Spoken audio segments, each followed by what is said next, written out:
Hey, how's it going? It's Keith Townsend from the CTOadvisor.com, and I'm joined with Jon Hildebrand. Jon, welcome to the CTO Dose. This is now becoming a regular thing at this particular point. So you've done both the CTO Dose and the podcast, and it seems like every time we have you on, we're talking DevOps stuff. What's up with that? I thought we were infrastructure guys. Well, one of the things that we're noticing, the classic infrastructure company, we've seen movements, things like, what we'll talk about here, code divisions within, whether VMware's got their own code division.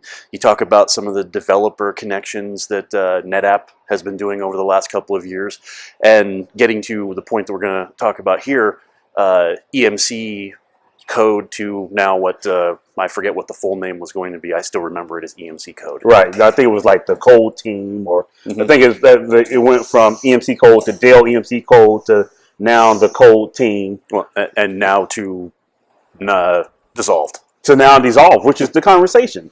So, if you guys haven't heard the news, Dell EMC decided to dissolve their, was it an advocacy program, a developer advocacy program, or was it more of a traditional, we're going to sponsor open source and have advocates there? That was a little unclear. To me, when you look at what they brought to the table, from, now personally, I never had to engage that group, but we've had members, especially in our Tech Field Day group, members who've had to work with them. So whether it's advocacy, as far as just getting developers excited about open source initiatives, or themselves making components. One of the things that comes to mind is RexRay, right, which was essentially a Docker plugin to utilize EMC storage on the back end. Yeah, so there was kind of a mix and match of both of those going on at that point. Right. So I guess the question is, Dell is an infrastructure company. They build boxes. Whether you're talking about, we were at Tech Field Day 16. We just got through hearing presentations about Extreme IO, VMAX. Last week, Dell introduced the VX block. So very much laptops, computers, physical hardware company. Does a physical hardware company really benefit from a open source developer program? Or is it more a benefit to the community and potential customers? Well, I really, when you start putting it in those sorts of frames, when you talk about Dell being, I hesitate sometimes to throw the term legacy infrastructure company around, but we are talking about silicon in the data center. We're talking about metal, things that matter to people who are putting it in walls with big air units and trying to keep the temperature happy. So from that perspective, I think, you'd have to take a little bit now of what all's under Dell's umbrella. Awful lot. VMware, RSA, Pivotal. They have software companies that are associated with the Dell Technologies brand. Those are pure play software companies. So is it that role of those software companies to take the Dell infrastructure and add value and add software value on top? Or should Dell have software value, having developing relationship directly with developers? And I think that's, personally, I'm starting to believe that may take, what was the function of the old EMC code division may now fall under one of those other software entities. Especially when you consider the fact, it wasn't unnoticed on my perspective, those two presentations we sat through from Dell EMC Storage, that there was a heavy use this with VMware influence.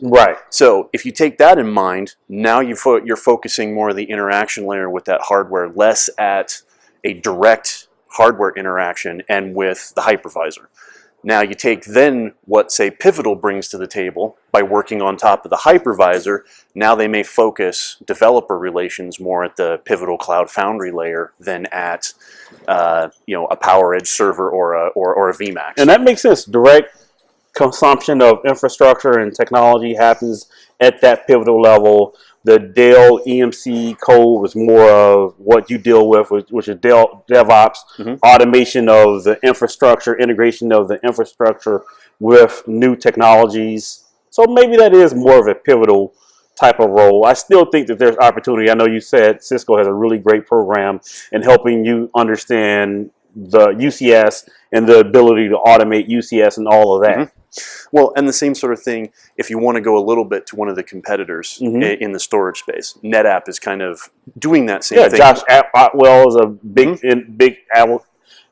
DevOps and developer advocate, so they make a big investment in that. Well, and it's one of the things, we go back to when NetApp acquired SolidFire.